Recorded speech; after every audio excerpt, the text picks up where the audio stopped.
I'm Kathleen Knight. I'm a research ecologist with the U.S. Forest Service Northern Research Station. Standing here in front of this map with a bunch of color-coded thumbtacks in it.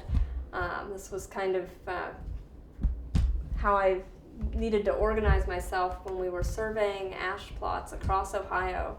One of the first things that I did starting in this job in 2005 was to set up ash plots across the state in forests with different species of ash as well as different stand ages to understand the effects of emerald ash borer on forests.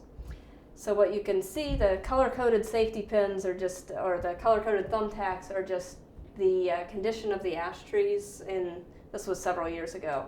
Most of these are dead by now, so green was the healthiest, and then it went down to blue being dead, just to help me kind of keep track. So emerald ash borer came into northwest Ohio first, so those trees died first up there, and then it kind of spread out across the state. It came down 23, hit central Ohio, and then moved into other areas of the state.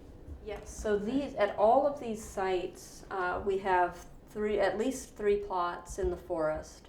And in those plots are ash trees that we went out to every single year for a decade and rated the health of the canopy on a 1 to 5 scale, where 1 was healthy and 5 was dead. So that's where we got these color-coded ratings there, where the green is the healthiest rating and the blue was dead trees.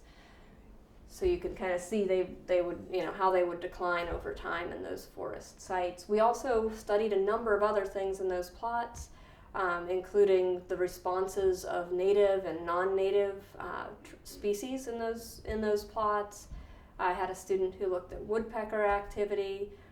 We've looked at ecosystem function, so looking at carbon cycling in those plots as well, coarse woody debris, just a number of different factors to really have a multifaceted view of those effects that emerald ash borer has in these forests. As the ash trees die, it just unleashes this cascade of effects in those forests.